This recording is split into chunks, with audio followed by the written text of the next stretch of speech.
Hey my loves, how y'all doing today? Hope y'all are having a great day. Just wanted to come back and take y'all through my journey of how I found out my thyroid was jacked up or whatever when I was dealing with the narcissist, and how going through the different ups and downs, that emotional, the depression, all that good stuff, how it brought it all to a head for me. Okay, so we're gonna start with the first time that I ended up calling the ambulance at work one night. Now, I used to work overnights at a hotel. And so during overnights or whatever, I would drink plenty of coffee. So this is a time where the narcissist discarded me the very first time. So the very first time he discarded me, that came along with gaslighting, manipulation, and a re-discard.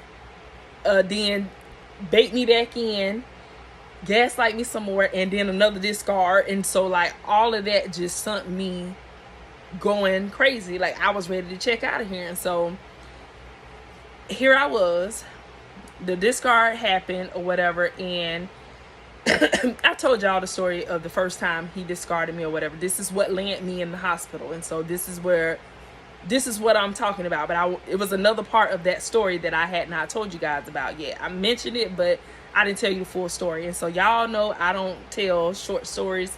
I be trying to, but I just don't know how to do that. And so I do kind of start at the end, and then I go back into how we got to this place or whatever. But y'all follow me because y'all been following me all this time, and y'all get what I be saying. So I know y'all understand me. So I'm at the hotel. At this time, I'm drinking heavy. So now that he done discarded me, and he's telling me he don't want to be with me, but yet he want to be with me. But then I don't know, because you don't know how to act. You don't listen. You don't follow directions. All of that nonsense that he kept doing. Reel me in and then throw me back away, and then reel me back in, throw me away again or whatever. And he was doing a whole lot of that. So everything was like up and down, up and down. And so my emotions, my feelings, didn't know where to go, didn't know what to do, didn't know how to feel, didn't know whether I was coming or going. I was just losing it because he was just socking it to me like over and over and over again. Like I was not catching a break. But it was like he was holding on to me, but loosening the line just a little bit for me to, stray away just a little bit. But then he snatched me back in real hard. So like he'll start giving me everything that I've been asking for prior to him discarding me or whatever. So I'm working at the hotel, and y'all, I'm not eating, I'm not doing anything. I am surviving off of alcohol, hot sausages, and pickles. Anything vinegary to kind of take the drunkenness down or whatever. That's what I was eating, and that's what I was doing every day once I got off work. Like I said, I worked overnight. So the only time I was not drinking was when I was at that hotel. So here we go. Oh, and when I was at the hotel, I was drinking coffee and tea. Those are bad things to be drinking when your thyroid is all jacked up, because the caffeine makes the pump faster, make your heart race more. So I was going through anxiety, I was going through depression, I was going through losing my mind, I was going through all of that stuff. And so my body was starting to shut down on me. So here I am, I'm the only one that's working on this shift at nighttime by myself. There's not any guests moving back and forth this night. Like normally throughout the night, guests are walking back and forth, because for some reason everybody that came in there, they just felt like I shouldn't be down there by myself. And so like I told y'all one time before, the guests would like to come and sit down in the lobby to keep me company all night, and I'd be like, hey, I'm good, I don't need no company, because I like being by myself. I play my games, I watch my movies, I watch my shows. I got stuff I can do to occupy my time, so I don't need no company. But they always felt like, nah, it ain't safe for you to be in here by yourself like that. Like, I need to come sit down here and just look over you, you know what I'm saying? So the ones that I just couldn't get the point that, hey, I'm good, I ain't worried about nobody, because I got some things back here that if anybody want to act the frog up in here, I got some stuff to wear them out with, okay? They ain't want to hear that stuff. So those people who was just, hard down about not leaving me down there, I just let them go. Do what they do, you know what I'm saying? But this night, well, it's morning time. It's actually almost time for me to get off work. I think this is about 5 o'clock in the morning. So this is about an hour and a half before I get off work. So at this time, there's nobody moving around. But when I tell y'all I'm drinking this coffee and this tea when I'm at work, I'm also, because the anxiety, now I understand why I was doing all that walking. The anxiety was so bad in my chest that every time I stood still, I could feel the palpitations in my chest. I didn't like that. The only time I didn't feel that was when I was moving, walking. So you know what I was doing? I was in the hotel walking all night. I'm sweating. I wasn't tired because the adrenaline was going so much in my body, and it was just like, if I sit down, I'm going to feel this feeling, and I don't want to feel that. So I'm talking about, I bumped taking the elevator. If I took the elevator, I could feel it. So I took the stairs. We had 3 floors in that hotel. I would take the stairs and walk up each floor because we had to do checks, security checks in the hotel. You're supposed to do it periodically or whatever throughout the night, but I was on it. Every time I had a guest and I was done with the guest, I would go walk the hotel, all 3 floors, taking the stairs, walk up and down the hall, and then after I'm done doing the inside, I'm going to walk outside. I had lost so much weight because I wasn't eating, I was just drinking. I was keeping fluids in my body, but wasn't enough to keep me from, passing out and feeling sick and stuff. So here I am. I've been doing this now for about 2 or 3 weeks. Yeah, because it didn't really, for me to believe that he was actually gone, took about 3 weeks. And so once it's set in my heart that he gone for real, that's when everything started going downhill, because when he was in the manipulating and gaslighting stage, I was sure he was coming back. But because I had got cocky and thought that he was coming back, he felt that, and he was like, nah. Oh, you think I'm coming back? Oh yeah, let me go ahead and snatch that rug from up under you real quick, knock you down off that high horse you on, because it ain't finna work like that. Nope, I want you sick as a dog, crawling on the floor, begging me to come back to you. That's where I want you at. At that point, I hadn't done all that already. This is me fighting to not embarrass myself like that no more. I mean, I'm calling this man, asking him to, because I know he will embarrass me, and I know he would have it on speakerphone for everybody to hear me making a butt of myself. And I'm like, could you please just go outside so I can talk to you? Like, I don't want to talk in front of everybody and this, that, and the third. And I'm boo-hoo crying, but I'm in my feelings. Like, I really, really love this man, and I just can't understand why you can't talk to me. Because for me, the reason you left me is because I'm sitting here crying. I literally was sitting there expressing how I feel, telling him about some things that I don't like how he treat me. And this man was sitting there looking at me with a blank face like, and your point is.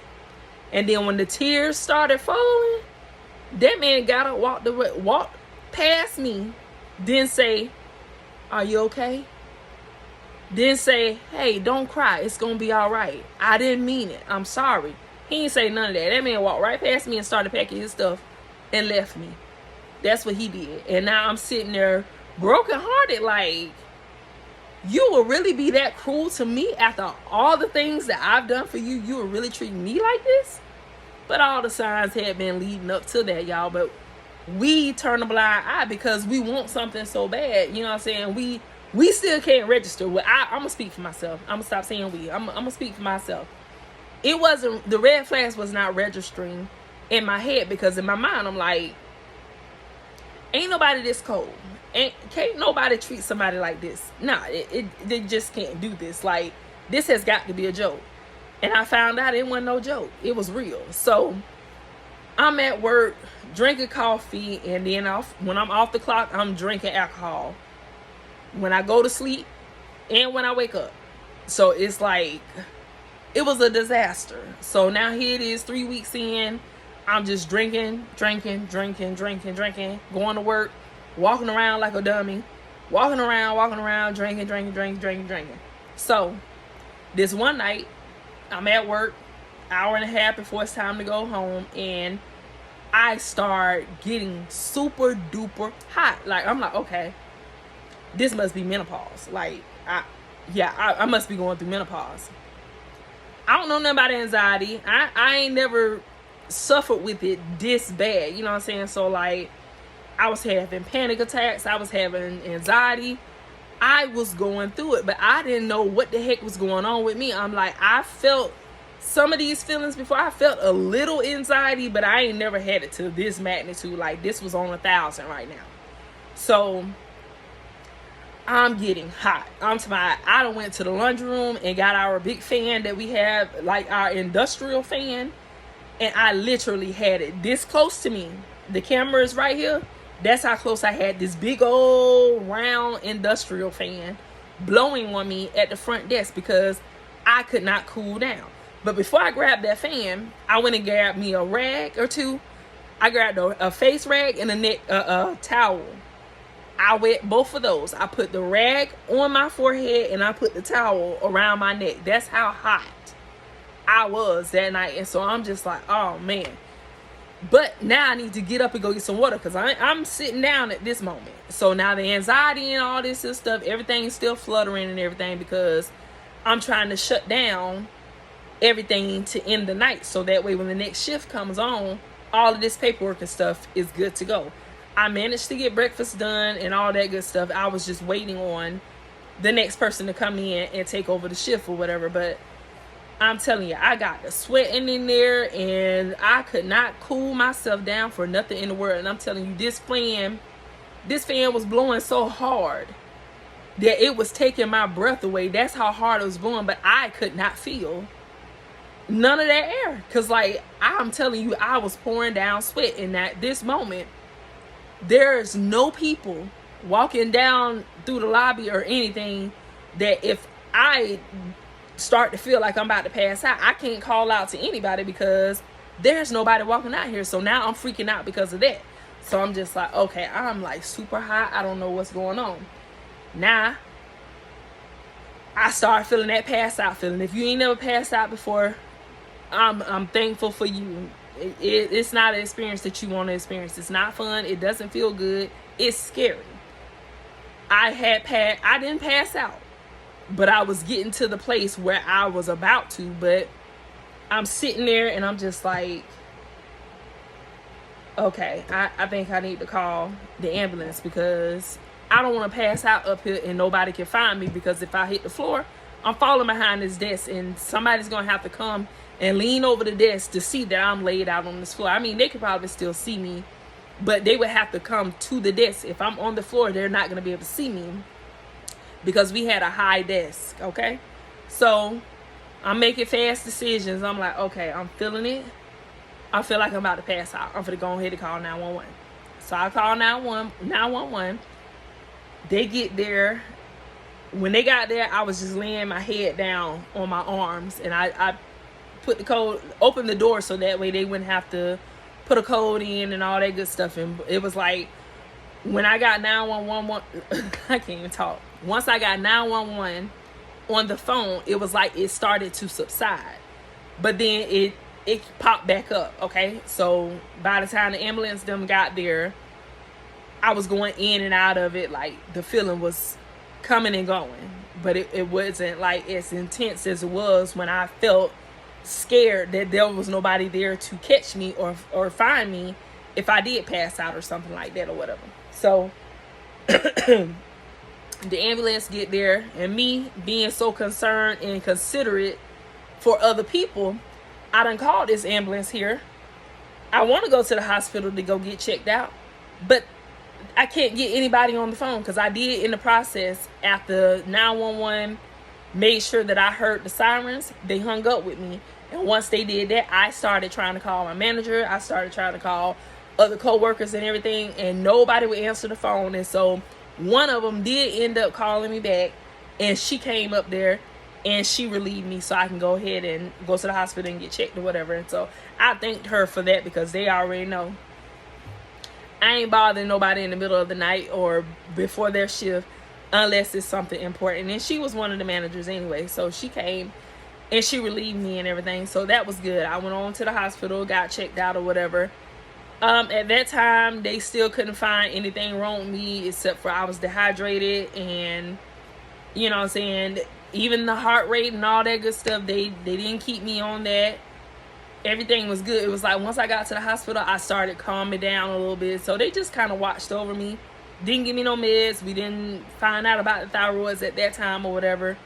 But we were leading up to that. So here I am back on my everyday thing again. Not eating, drinking coffee and tea, and drinking alcohol. So here I am. And I was smoking cigarettes at the time too. So we got a whole disaster going on here that really is not a good combination for your thyroids. If you have hyper or hypo, those are not good for it at all. I have Graves' disease. Well, they say, because God is a healer, and I'm gonna stop claiming that because I have came off of one of my medicines. I no longer take that anymore, and I'm seeking him now about this one last medicine that I'm taking. Should I go ahead and come off myself or whatever? So, you know what I'm saying? It's up in prayer, and it's out there. God know. He'll let me know when if it's right and if it's wrong. So I'm waiting on my answer. But I do believe that this situation here is situated and it's back run, because the last thing my doctor told me was that he believes that it needed a jump start. It wasn't bad. I didn't have any issues with we getting there. But like I'm saying, I'm not claiming it anymore. But that I was smoking cigarettes, drinking alcohol, drinking coffee, and drinking tea. Those were all bad for bad thyroids, okay? So I'm back to my normal, moving how I was moving. I'm still stressed. I'm still going through it. At this time, the narc is not talking to me.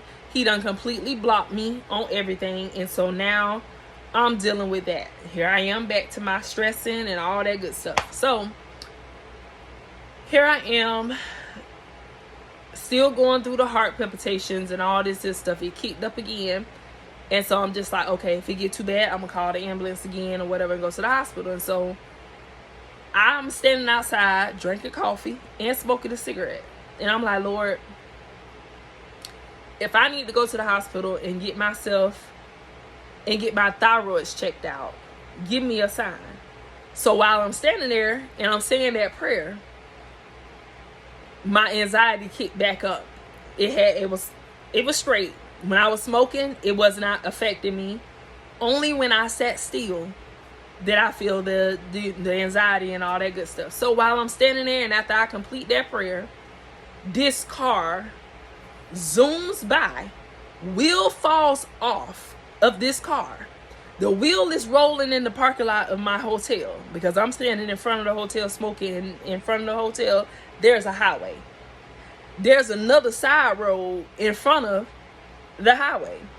I'm standing there smoking a cigarette. The tire pops off of the man's car right when he turned at the light and came down the road where the hotel is. His tire is now rolling into the parking lot.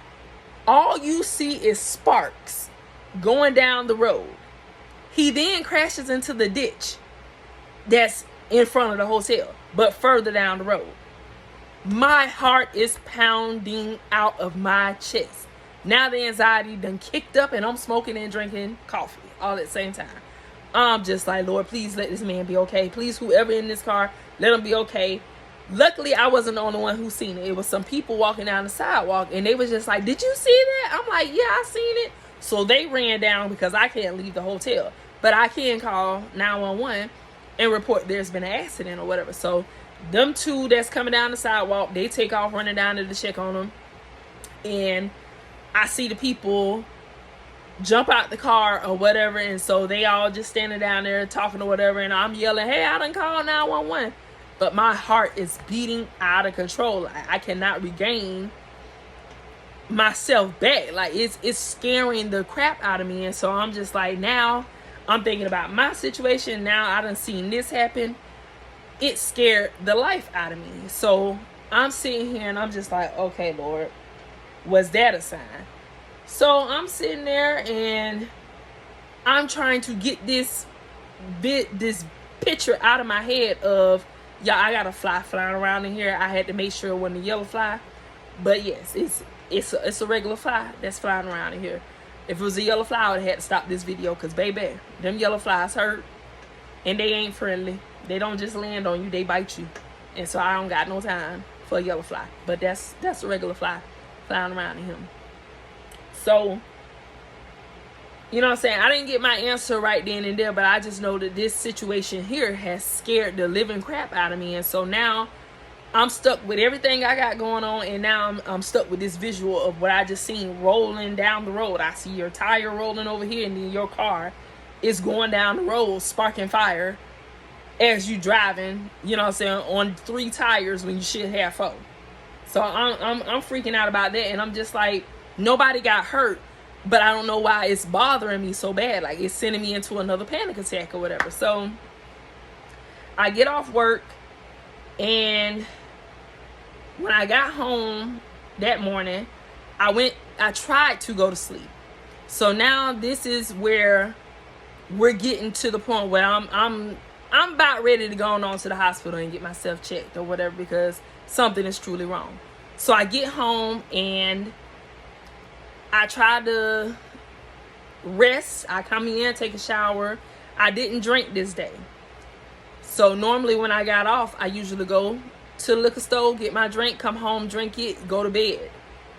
If I'm off, I'll wake up. I got an extra can in the refrigerator, so that way once I get up, I got my fix waiting on me. I was making sure I was never without it, because the cigarettes and the alcohol was what was keeping me sane in my mind.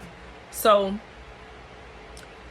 I get in here in the bed, and while I'm laying there, I can feel my insides shaking.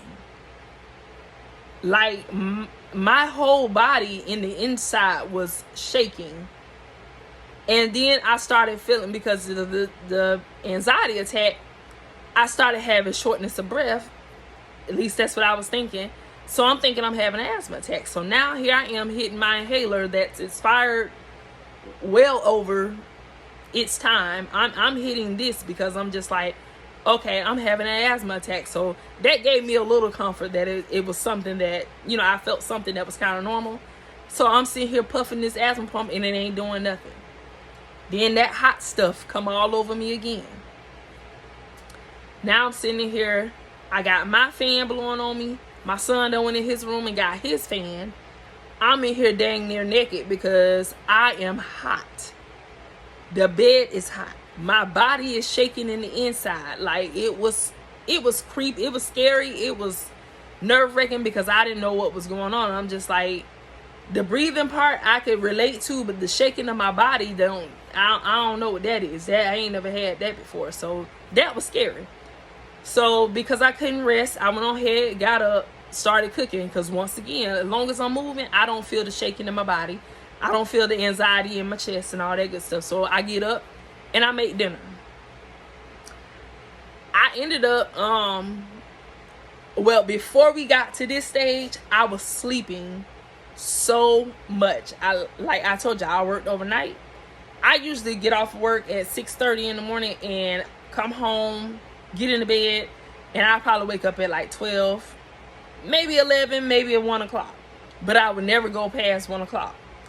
Well, when it got in the worst stages, I was getting home from work at 6:30 in the morning, and I was waking up at 7 o'clock at night, 5 o'clock in the evening, 4 o'clock in the evening, 8 o'clock, 9 o'clock, when it's about almost time for me to go back to work.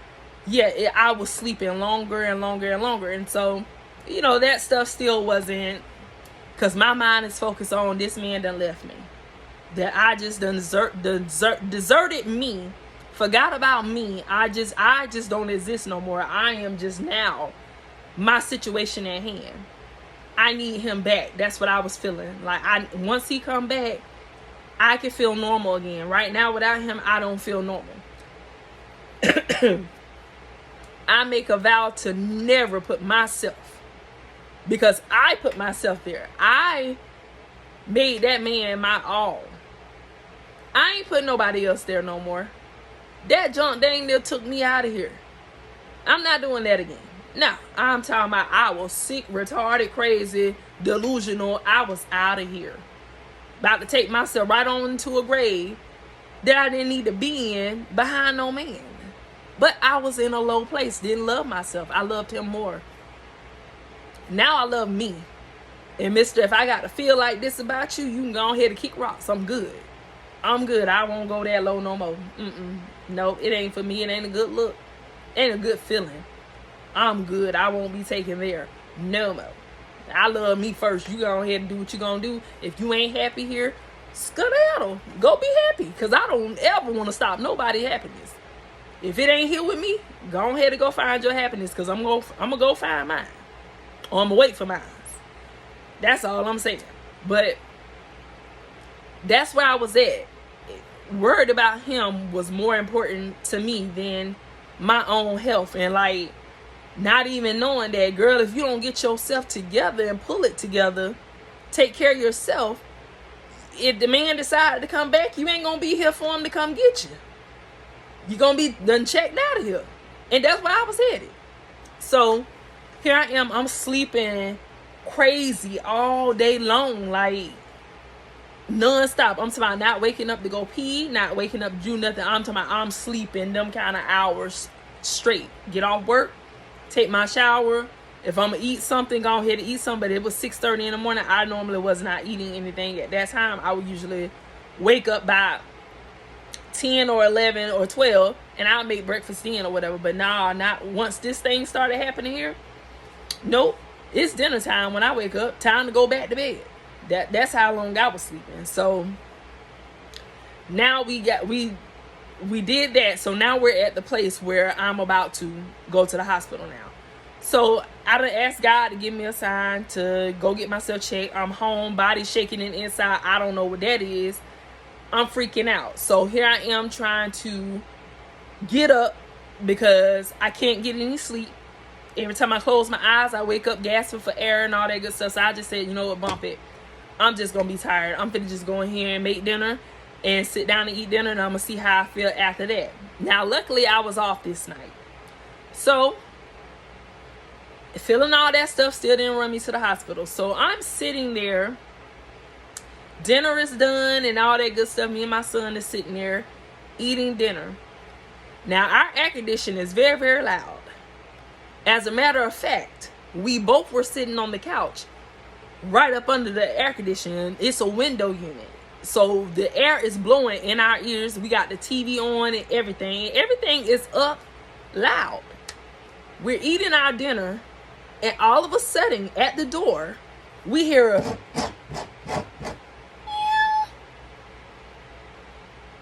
we ain't paying no mind, but it did it again.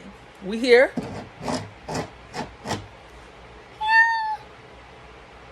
I go open the door. Now this neighborhood is known for we got cats around here in the neighborhood. They ain't necessarily gotta belong to nobody. They just the neighborhood cats.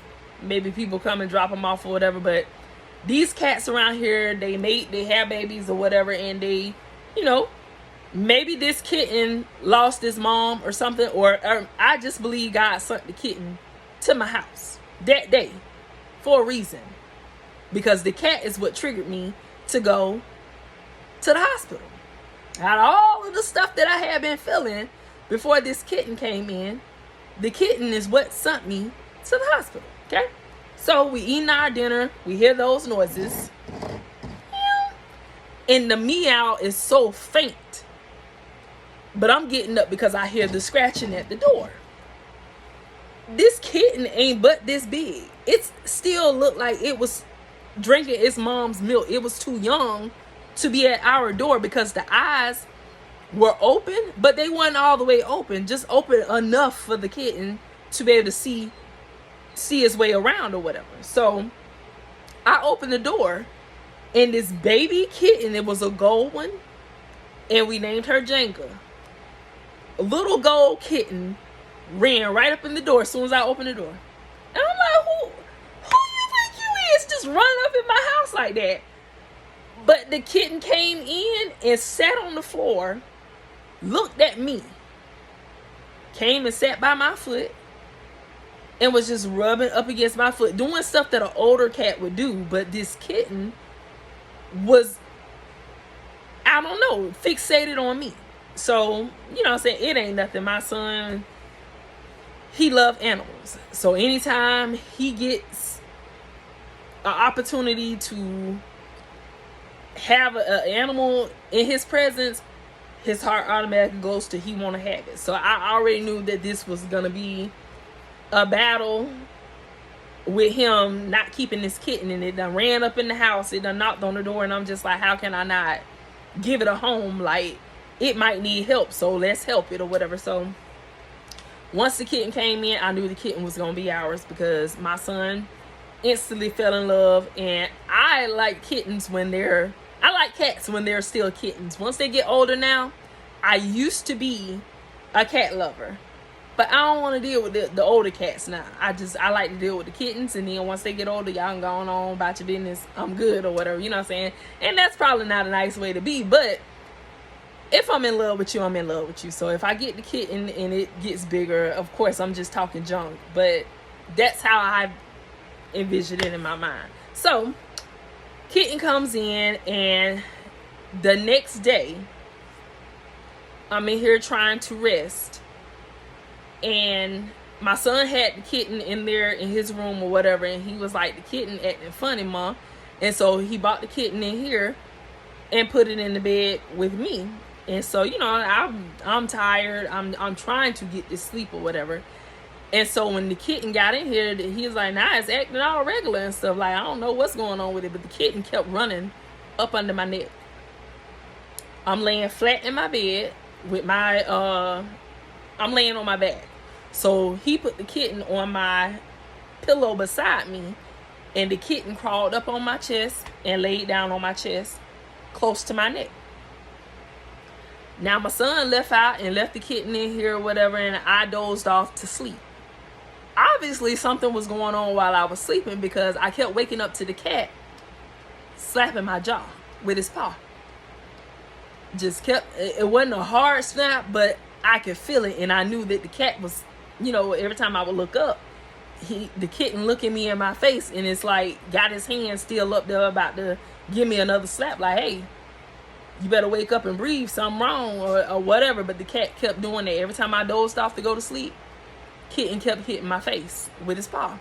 And I'm like, why you keep doing that? So I pulled the kitten off of me, put it on the other side of the pillow, or put it on the bed somewhere. Next thing I know, he right back up under me, on my chest, under my neck. And so I'm just sitting here, and it still ain't dawning on me. But then I felt the heart palpitation. And when I felt the heart palpitation, when the cat was on me, the cat kind of looked at me, and he put his hand up again, like he was finna get ready to touch my face. And so I'm like, okay, this cat trying to tell me something is wrong. And so I was like, yeah, I think I better go ahead and get myself checked out. So next morning, I got to go to work. At this time, I'm borrowing my sister's car, who lived in the same neighborhood as me. And she was allowing me to use her car, because my car had broke down, timing belt went out or something or whatever, but I got rid of that car. And so she ended up giving me her car to use at nighttime when I go to work or whatever, and then I just bring it back to her in the morning. So I go to work that night, and when I got off, well, when I was at work, I was still feeling the things that I was feeling. The image of the cat just kept playing in my head, and I'm like, why would the cat keep slapping me in my face while I'm sleeping every time I close my eyes or whatever? And so then by the time I got off, I'm like, okay, Lord, if I need to go to the hospital and get myself checked out, give me a clear sign that I need to go. Being delusional, this man just left me. I ain't even sure whether this man left me for good or if he left me for play. I don't trust myself no more. I don't know what to believe. So I'm just like, God, you're going to have to give me a clear message after all the red flags that he done gave me, that you need to go get yourself checked out.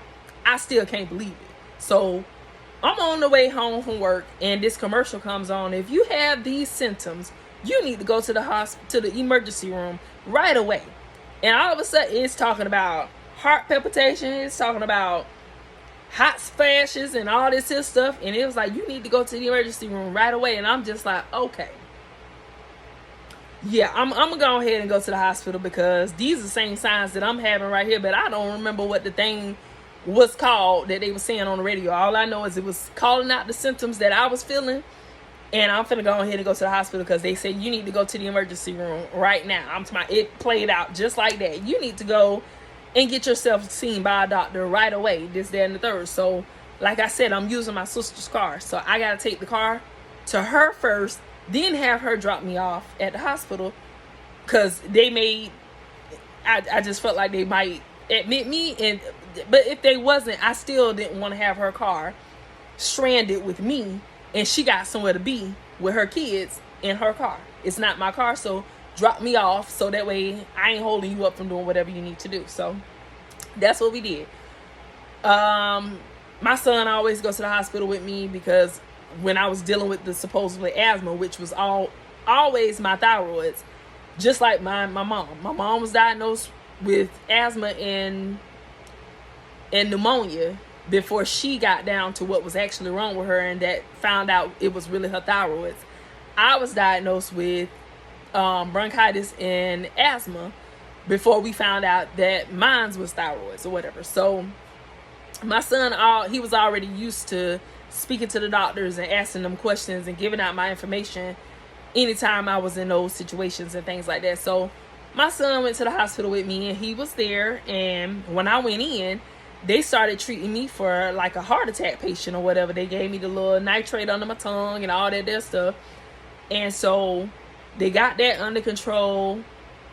But thyroids ain't something they check on a regular, so you literally have to go and tell them to check your thyroids, because out of all the times that I ever been to the hospital for my supposedly asthma and all that good stuff, they never once checked my thyroids. But my sister would always tell me, have them check your thyroids, have them check your thyroids. And I'm just like, this situation ain't got nothing to do with thyroids, just that and the third. But actually your thyroids run a whole lot of your body.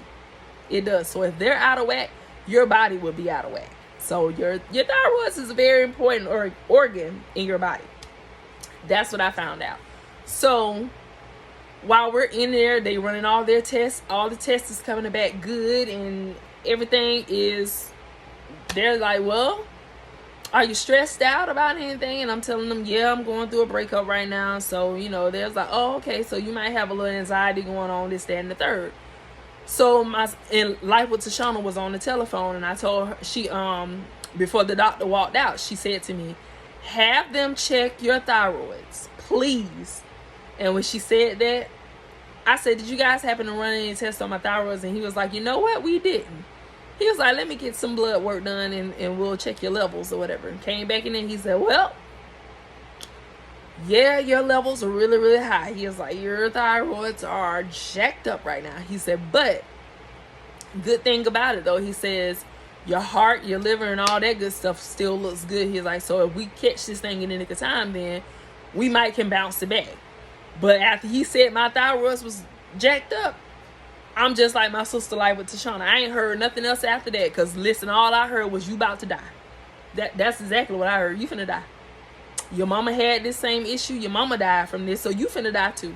So on top of stressed out about the Narc done left me, stressed out about this accident that I just seen with this man tire rolling in the parking lot and his car rolling down the road shooting fire out of tires. Now I got thyroid problems, the same thing my mama died from. You got to be kidding me. I'm like, yeah, I'm about to check out of here. Yep, I thought it was over. It was a wrap. That's what I thought. But in reality, all of that stress and stuff that I was going through, my thyroids is already not functioning the way that they needed to be. But stress is another thing that will knock your thyroids off track. So mine's needed to be kickstarted again and get back to working properly. And I believe they are working properly back on their own now. You know what I'm saying? And so the doctor wants to check and see, you know what I'm saying? So he relieving me off of the medicines one by one. And so now we only on one medicine. And got to go get a checkup for that one to see if we can go ahead and come completely off of that. And we're done with this situation. So, which I believe the results are going to be great for that too. I feel like I could probably stop it now, but I am going to abide by the medicine rules, because the medicine I'm on is not one that you could just stop. You know, I have to have some of it. So what I'm doing is a little bit at a time, because the doctor said that I could do that or whatever. So we knocked down not having to take it every single day to every other day. And so I do it like that. And I haven't had any complications with it like that. And since I've stopped the other ones, there's been no complications with those, anything. So just wanted to come and show y'all that, you know, God can even use an animal to, if you don't get the message the first time, he will use anything to get you a clear answer. And he definitely did give me a clear answer. He used the kitten. The kitten was starting to make it real for me. Then I heard that commercial. Then that's when it got real. And I went on ahead and got myself checked. And if I had to wait in a little bit longer, I probably wouldn't have been to a place where I can get it jump started again and could be coming off of the medicines. I probably would have had to been dependent on the medicines for the rest of my life, or even had to have surgery or anything like that. And I'm so thankful that I didn't have to go that far with this situation. But it was definitely an eye-opener, and I definitely know that I ain't finna sit here and stress over no man like that no more. Oh, nah, baby, you stress who? Now I'm gonna have you sitting up somewhere tripping and losing your mind, but it ain't gonna be me no more. Nah, we ain't finna do that. No, we ain't gonna do that. No. I mean, I went down. When Mary said she was going, I was down, baby. I was down and wasn't ready to come back up. Like, she ain't about to be that way no more. Not over no man, baby. Not over nothing. I'm just not, it ain't work. It's somebody else out there better, who can love me for me, who's willing to compromise with me, all of the nice, healthy things that supposed to come along in a relationship. It's somebody out there who will give it to me. But I ain't finna settle for your nonsense just because that person ain't here yet. No, you say you ain't happy? Oh, I ain't stopping you. You go ahead and go. I'm good. I'm gonna be all right. I might cry. I might have my feelings hurt a little bit, but I'm gonna be okay. I'm gonna bounce back. I'm gonna give it 3 days, and I'm gonna go ahead and I'm gonna bounce back, because I'm not gonna stay there. I ain't finna wind up in the hospital no more because I done stressed out over no man. She ain't finna do that. I can say that because I've done that, and I did that well. Now I'm finna love myself well. I ain't finna let nobody drag me down that far no more. I'm not. I was a ride or die till I found out I ain't a ride or die. Ride or die ain't safe. It ain't what it is. It ain't. Not when somebody don't deserve your love and affection and all the things that come with you, all the good stuff that come along with you, and all they giving you is crap. Ain't no riding. Baby, go ahead and break the car. Drop the engine, pull out all the gasoline, because this baby ain't finna work no more. It's a done deal. Go on, get you a new car. That's what I'm at. I'm at that. I'm finna get me a new car. So, y'all, I just want y'all to know that stressing over them ain't gonna get you nowhere. Fall in love with yourself and change yourself.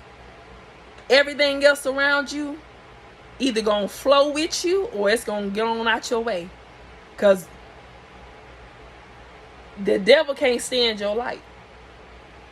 And if you shining too bright in your new love for yourself, your new boundaries, your new standards, they gonna have to get gone, because they can't dwell in the light. They just can't. And it ain't our job to try to hold them in the light and make them accept our light. No. It's just gonna cause problems for you. Let them go on and do what they gonna do. Let them go ahead and be somebody else's test, somebody else's journey.